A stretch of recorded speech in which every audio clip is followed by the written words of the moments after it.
Hare Krishna, 9th canto, 4th chapter, 64th verse. Naham atmanam ashase madbhaktai sadhubhir vina Shriyam cha atyantikim brahman yesham gatiraham para. O best of the Brahmanas, without saintly person, for whom I am the only destination, I do not desire to enjoy my transcendental bliss and my supreme opulences. So Krishna is speaking to Durvasa Muni. You know the famous pastime of Durvasa Muni? Durvasa Muni, the pastime.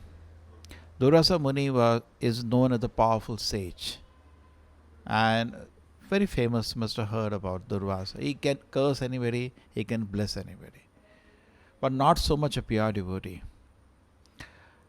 You know, by his yoga siddhis, he had some powers.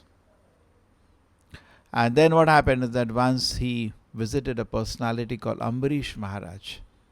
Ambarish Maharaj was a king, emperor. And even though he is so rich and powerful, he was a great devotee of the Lord. He is not a sage like Durvasa living in a forest. He is in opulence. He is with kingdom. He is with wives. But he is a great devotee. There is a description of his devotion in the Bhagavatam. There is a discussion how Savai Manah Krishna Padara Bhindayo Vachamsi Vaikunta Gunanuvarnane Karor Harer Mandira Marjanadishu Shrutim Chakara Chudashatakathodaye. Beautiful discussion, Ambarish Maharaj. His mind was always thinking about the Lord.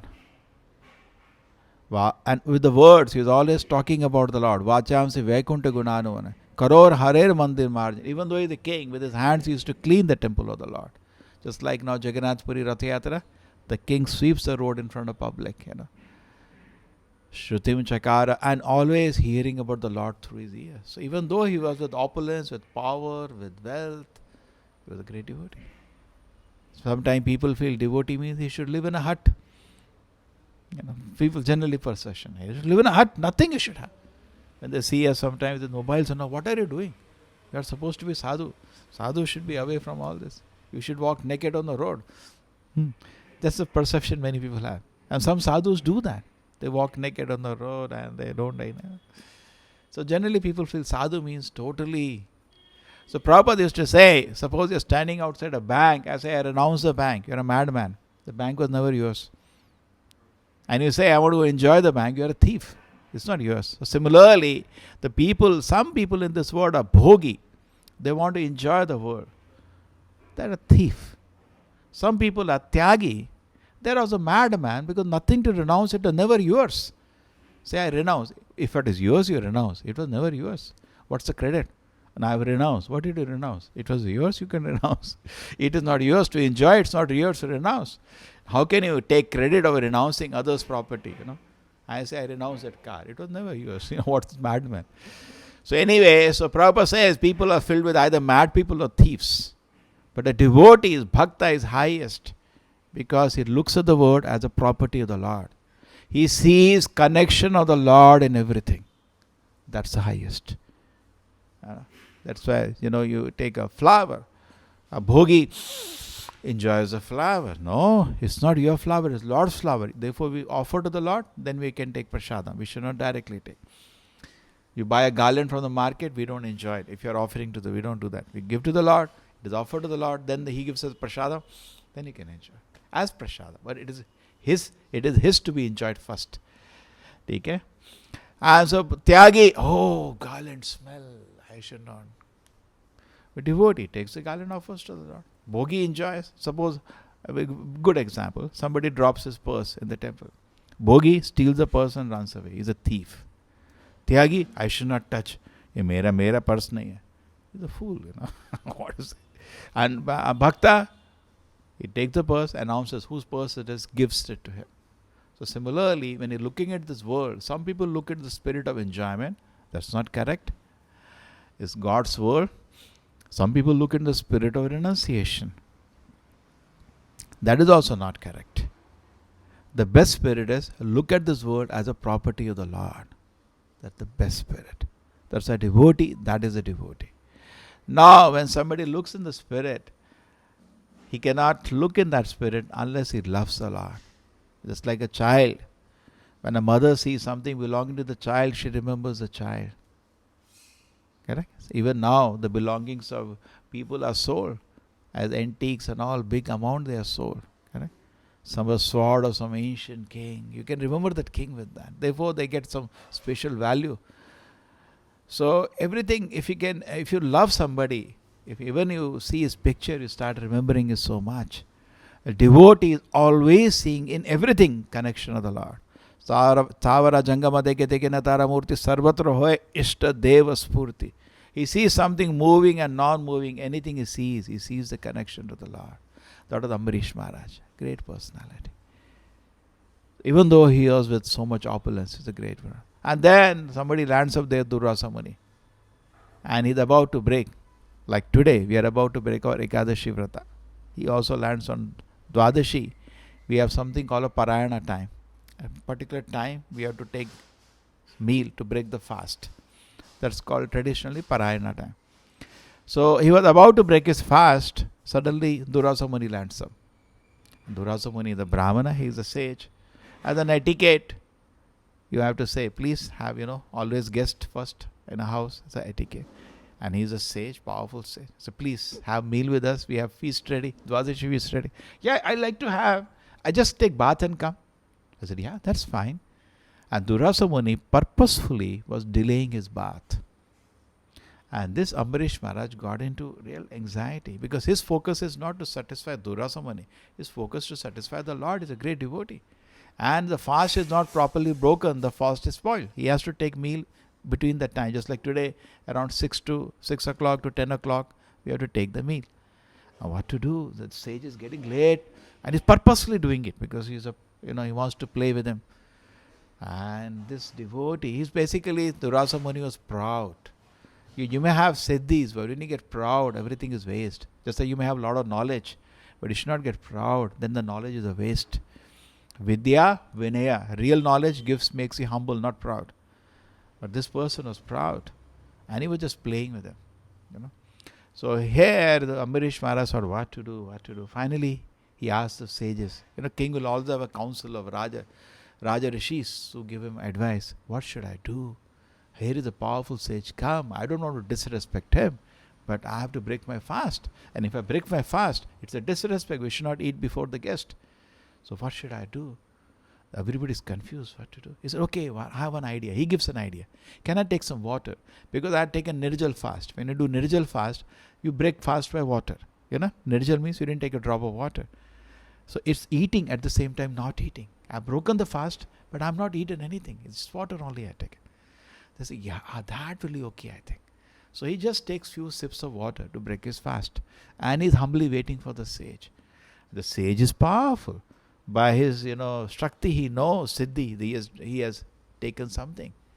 He comes and with raging anger. That's what happens when you get proud. You get angry for no reason. Huh? You have no respect for me? You should have not taken anything before I come. And I'll show you what I am. And he takes some hair from his head. He is actually blessing the Lord Shiva. Shiva can do that. He can also do that. He throws some hairs on the ground, creates a ferocious demon. Kill him. He gives him death penalty just for small thing. Ambarish Maharaj was such a great devotee of the Lord. He was standing in his position, unshaken. He had no anger for the sage in his heart. He was so humble. Maybe I did some mistake. Okay, I take the punishment. Just humbly praying to the Lord. My Lord, I am at your shelter. Let it happen. If you feel that I should be punished, let me be punished. Fine. The devotee doesn't run here and there for shelter. It always has full faith in the Lord's protection. And then what happens? Nobody can touch him. So Lord Sudarshana comes. Just like Prahlad Maharaj, there was an attempt to kill him by Hiranyakashipu. The Narasimha story. Similar. Devotee is always protected. So Sudarshan Chakra comes of the Lord and kills the demon. And now the Sudarshan Chakra goes to kill Durvasa Muni. Now Durvasa Muni runs for his life. Because Sudarshan Chakra cannot be, you cannot, all the siddhis you cannot hold, it's a Lord's weapon. And then he runs to Brahma. He goes to the caves of the universe, tries to go to Sumeru mountain, hide here, there. The Lord Sudarshan Chakra is following him everywhere. Then he goes to Brahma. Brahma, please save me. Brahma says, I'm sorry, what do you want? He saved from the Lord. And when the Lord lifts his eyebrows, whole universe is destroyed. We can't. His weapon, oh my God. He goes to Lord Shiva, can you do something? He said, what? All the great sages, we're just obeying his orders fearfully. He's the Supreme Lord. I cannot help you. So I don't know what to do now. He goes. Then Lord Shiva gives him advice. But go to Narayana himself, no? If you have the siddhis to travel, which is unusual, you have those powers, go to Narayana, ask him. So he goes to Narayana. Jata na Narayana ke paas. And he says, please pardon me. So we are reading there. So he says, actually in essence Narayana says, I am the property of my devotees. You think I am independent, I can say yes or no? No. I am the property of my devotees. You can ask Ambarish Maharaj, if he wants he can pardon you. I am helpless. So yesterday meditating, because Lord did that with the purpose and intention that if you offend his devotee, you have to take pardon from his devotee. Not that you go to the Lord, bhai usko main to thappad maar diya, now you can you forgive me? No, go back to that person. Why did you do that? It is perfect decision. You say, go take, and he goes to Ambarish Maharaj. Then actually come flying and falls the fit of Ambarish Maharaj, and Ambarish Maharaj, and he says, what happened? Why are you doing this? He was waiting all the time. So what are you doing? No. The Sudarshana is following me. Can you see? Unless you pardon me, he will kill me. So Ambarish Maharaj prays to Sudarshana, if I have done anything good in my life, please don't give any difficulty to this sage. So Sudarshana just goes away. That's the essence of the story. Now, when he goes to the Lord, the beautiful shlokas. Yesterday we read, the Lord says, I am property, I am my devotees. Beautiful shlokas. Yesterday there are 4 shlokas here actually. Many devotees cram the shlokas and chant. Aham bhakta paradhino. I am a property of my devotees. He ashwatantra ivaduja. I am not swatantra at all. Means, swatantra means independent. Swatantra means I don't have any independent. Sadhubir grasta hridayo. I reside in the heart of devotees. Bhaktai bhakta jana priya. I am very dear to the devotee. That's my condition. So today something more interesting comes. Yesterday, Supreme Personality Goddess said to Brahmana, I am completely under the control of my devotees. Indeed, I am not at all independent. Because my devotees are completely devoid of material desires, are set only within the course of their heart. What to speak of my devotees, even those who are devotees of my devotee are very dear to me.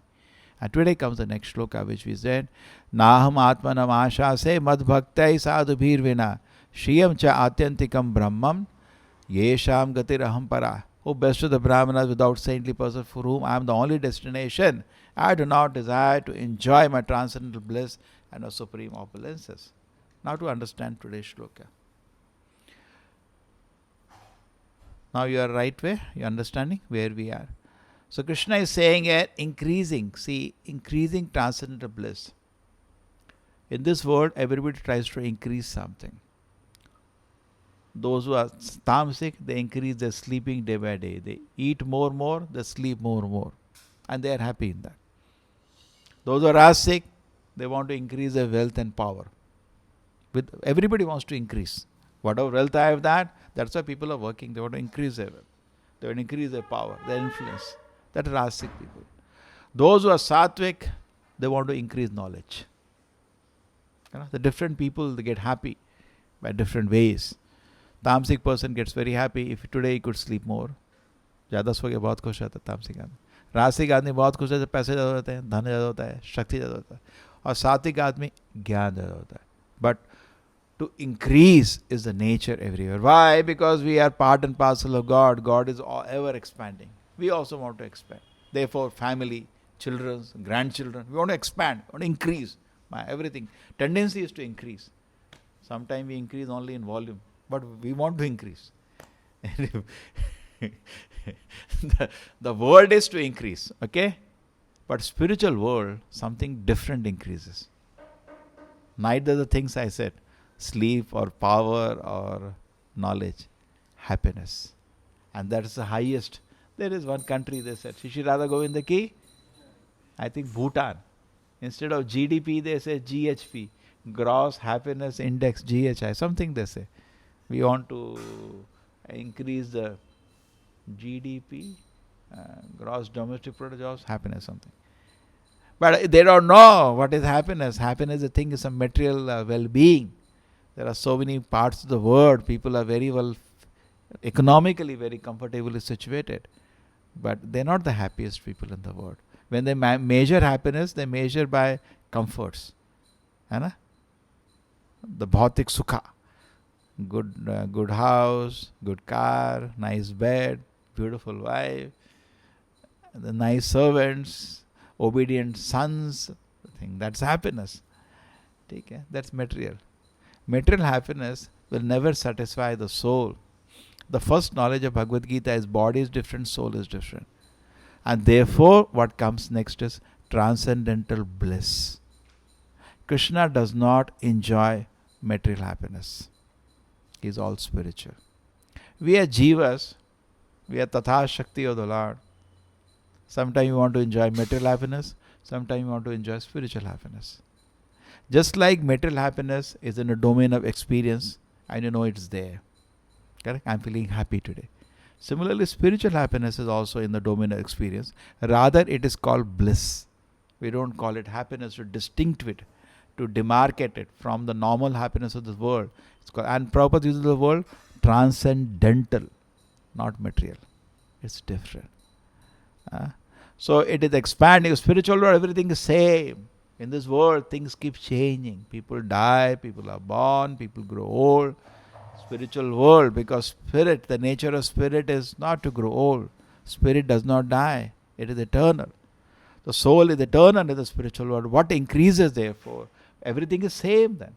Same Yashoda, Krishna ko mil rahi hai har din. Kuch badal nahi hai. Na to Krishna marenge, na Yashoda maregi. Neither will die. It's permanent. So what is changing every day? Everything is same. What changes is the happiness increases. Khushi badhti hai. The relationship. Therefore, people say God is love, but they don't know what is love. This is business in this world.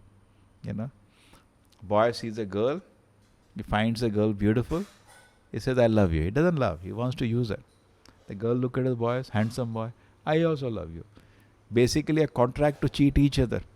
That's the love of this world. Therefore, there is a very big difference between lust and love.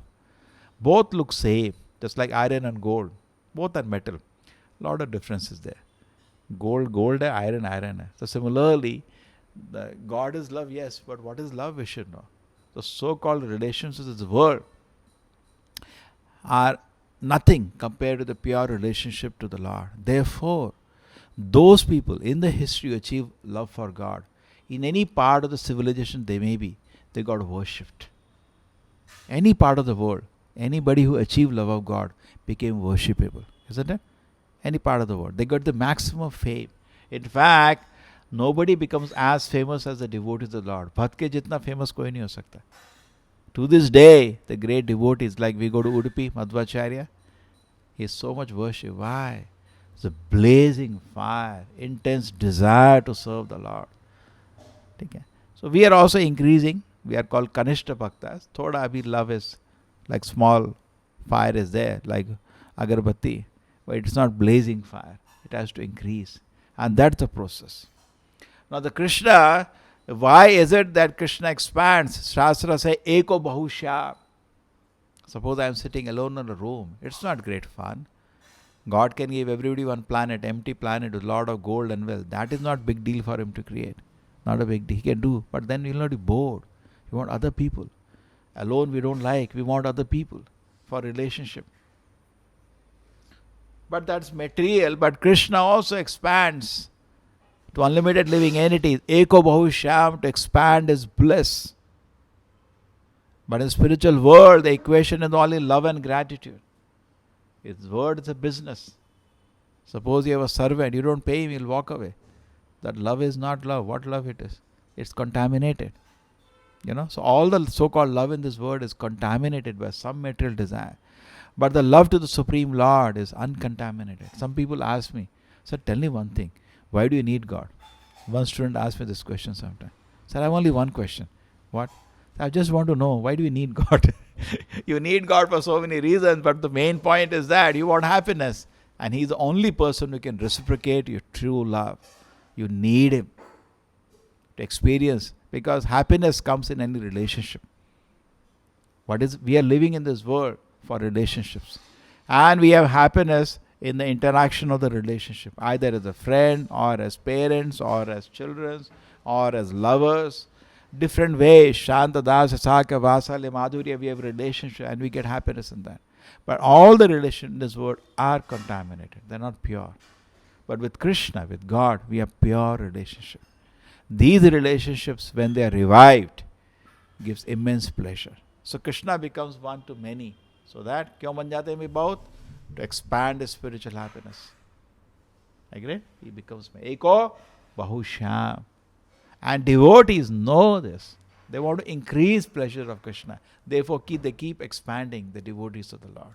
There's so many people who are rebellious. They don't want to bow down to the Lord. They don't want to love God. They will love dog, but they will not love God. That's the nature of the world today. So what does Krishna do? He wants to expand. So he comes personally. Personally he comes. Because a pure relationship of love and gratitude is very pleasurable. Correct? So Krishna comes to expand that. And devotees also understanding the purpose of the Lord, expand that. Therefore Krishna says in the Bhagavad Gita, Manamana bhav madbhakto madhyaji mam namaskuru. Always think about me. Why does Krishna say you think about me? He is thinking, no? No, you have a right to tell somebody when you are doing. He is thinking constantly.